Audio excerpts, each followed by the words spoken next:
Hai everyone, it's Ilesanika. Di video kali ini aku akan coba bahas satu topik yang menurut aku cukup menarik nih dan sering juga ditanyain ke aku, yaitu visa turis yang di-convert ke visa student. Nah, di video kali ini aku membahas menurut pandangan pribadi aku dan sepengalaman aku selama tinggal kurang lebih 6 bulan di sini. Jadi di video ini aku tidak bermaksud untuk menjelek-jelekan berbagai pihak atau pihak manapun lah ya. Jadi ini benar-benar pure adalah opini aku, oke? Nah, sekarang kita mau bahas dulu nih alasan kenapa di antara kita banyak yang lebih memilih untuk apply visa turis dulu dari Indonesia, lalu mereka convert ke visa student setelah mereka sampai di sini. Jadi aku mau ngenalin dua istilah, yaitu offshore dan onshore. Jadi offshore itu ketika kamu apply visa di luar Australia. Onshore kamu itu apply visa di dalam Australia. Nah, sebenarnya ada banyak alasan ya. Menurut aku kenapa mereka memilih demikian. Yang pertama itu lebih mudah. Lebih mudahnya gimana? Dokumen yang perlu kamu upload itu nggak seribet ketika kamu apply offshore gitu ya. Salah satunya tuh kamu nggak perlu pakai bank statement, kamu juga nggak perlu medical check up, dan kamu juga nggak perlu tes bahasa Inggris gitu. Nah, kalau kamu apply onshore itu kalian tidak diwajibkan lah ketiga ini, jadi opsional sekali, dan peluang granted juga jadi lebih tinggi kebanding kamu apply offshore gitu. Ini sebenarnya aku kurang tahu ya, tapi selama aku tinggal di sini dan dengar-dengar cerita orang-orang yang apply offshore, mereka itu granted semua, belum pernah aku dengar ketolak gitu. Jadi makanya banyak orang yang memilih dari visa turis dulu dari Indonesia lalu ubah ke visa studentnya di sini. Nah, kenapa sih mau cara kayak gitu ya? Karena supaya bisa kerja secara legal gitu. Karena kalau misalnya kalian tahu kan, visa turis itu nggak boleh dipakai untuk kerja, sedangkan visa student itu bisa. Nah, jadi supaya bisa kerja di sini dan apply visa studentnya di granted kan gitu, makanya banyak yang memilih cara memutar gitu. Menurut aku cara seperti ini nggak salah kok, fair-fair aja gitu. Dan aku pun dukung cara kalian untuk bisa sampai di sini, untuk melakukan apapun yang kalian ingin lakukan dengan visa yang legal gitu. Termasuk kalian mau bekerja, ya pakai visa student supaya bisa kerja secara legal, kemudian bisa belajar juga. Cuma menurut aku pribadi, cara seperti ini tuh kurang efektif. Kenapa? Karena kalian jadi perlu siapkan dana yang siap pakai, siap cair uh, ketika kalian memakai cara seperti ini gitu. Jadi kalau ketika kalian apply visa turis, kalian kan pasti keluar dana juga dong ya. Lalu ketika misalnya apply visa turis lalu granted, kalian harus lihat juga, misalnya di visa turis kalian ada tulisan no further stay, artinya nggak boleh tinggal gitu. Ya sia-sia berarti ya kan. Jadi ya udah, uang untuk visa turis jadi visa turis aja, nggak bisa dikonvert apa-apa itu. Kemudian kalau misalnya nih di visa turis kalian tidak ada tulisan seperti itu, jadi kalian boleh tinggal, boleh belajar. Jadi visa turis itu sebenarnya boleh belajar selama 3 bulan nih setahu aku. Boleh tinggal, boleh belajar. Terus kalian mau convert nih dari visa turis ke visa student, itu kalian harus keluarin dana yang lebih besar. Kenapa? Karena selama kalian bridging visa itu kalian nggak boleh kerja.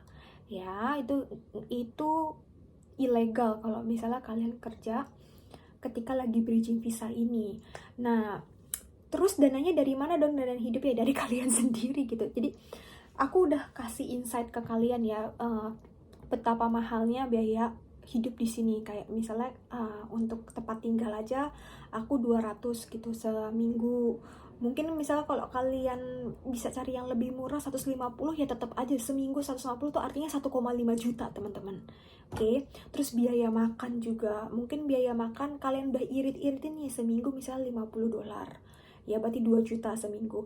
Terus untuk transportnya juga kemana-mana udah diirit-iritin misalnya $30. Oke, berarti sekitar 2,3an ya, 2,3 juta. Terus dan biaya lain-lain yang apa ya, untuk biaya sehari-hari lah. Hitung seminggu itu kalian sudah seirit-iritnya itu 3 juta. Dikali 1 bulan kan 4 minggu ya, dikali 4 minggu. Lalu kalian harus sedia dana ini, dana sekitar 3 juta seminggu ini selama 2 bulan selama tunggu visa studentnya.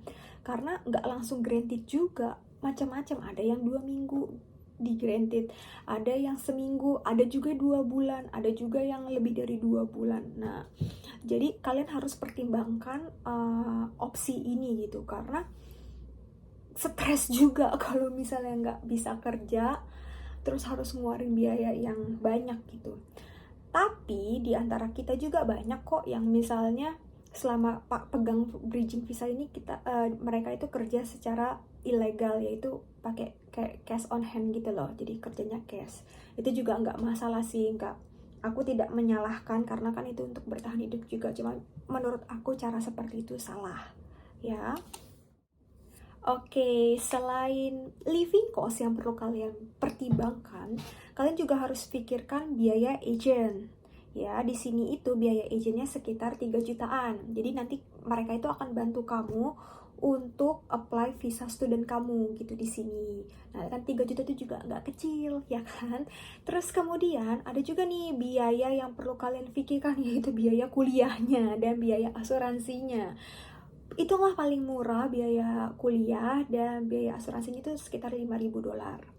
Oke, nah dengan segala macam biaya ini, menurut aku sih kalau memang kalian memang mau kuliah di sini, kalian persiapkan yang baik gitu loh dari Indonesia. Jadi kalian langsung aja apply visa student, gak masalah.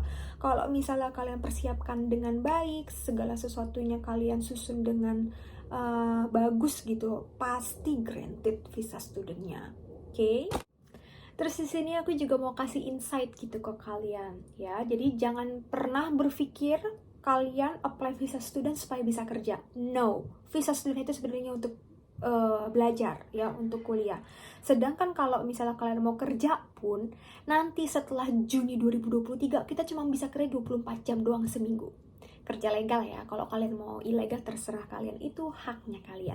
Cuman menurut aku kalau misalnya kalian mau dapat visa student karena untuk bisa kerja, itu kalian perlu tanya lagi kepada diri kalian.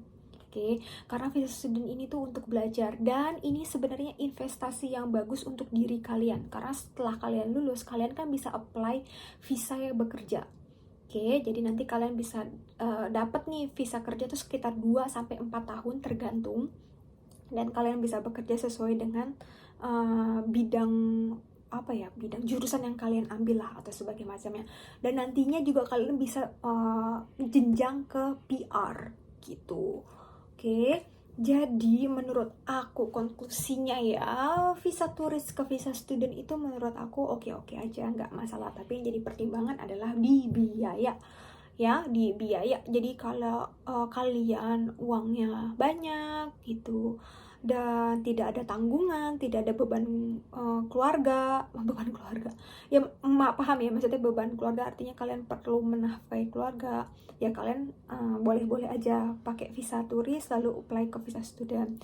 Cuman kalau misalnya kalian nggak punya banyak uang gitu, dan umur kalian misalnya di bawah 30, lebih baik pakai visa working holiday dulu. Itu kan bisa sampai 3 tahun. Nah, lumayan tuh, bisa kerja 3 tahun, dikumpulin, lalu belajar di sini. Nah, gimana nih kalau misalnya yang cuma tamatan SMA? Nah, itu menurut aku ya kalian bisa lah ambil kayak diploma dulu di Indonesia, lalu baru apply visa working holiday visa itu. Terus kalau yang udah di atas 30 gimana? Nah, kalau yang udah di atas 30, kalian memang perlu lebih ekstra lah belajarnya. Jadi sebenarnya kuncinya di visa student itu kalian menunjukkan kepada pihak embassy kalian tuh benar-benar mau belajar gitu. Salah satunya gimana ya, nilai IELTS kamu bagus, nilai TOEFL kamu tuh bagus gitu ya. Oke, semoga pembahasan aku ini dapat membantu kalian, dapat menjadi secercah jawaban atas kegalauan kalian, dan aku terus mendoakan segala proses, segala bentuk usaha kalian agar bisa sampai di Australia ini. Ingat, kalau misalnya kalian ada pertanyaan, ada hal-hal yang mau ditanyakan, bisa DM di Instagram aku @ilusonika. Tapi jangan lupa ditonton dulu ya videonya. Oke, jadi jangan langsung nge-DM karena aku banyak dapat pertanyaan yang sebenarnya itu aku udah bahas di video dan mereka masih tanyain gitu. Jadi pertanyaan juga buat aku, ini mereka nonton atau enggak gitu. Oke deh. Dan terima kasih juga yang udah follow IG aku, dan mohon maaf kalau aku nggak follow back, karena itu sebenarnya untuk jadi sebagai apa ya, sebagai channel aja gitu loh, agar aku bisa jawab pertanyaan kalian. Jadi aku memang tidak membuka follow back ke siapapun. Dan terima kasih juga yang udah subscribe YouTube aku, jadi lebih berkembang nih sekarang dan bisa membantu banyak teman-teman kita agar bisa sampai di Australia. Oke, thank you dan sampai jumpa di video selanjutnya.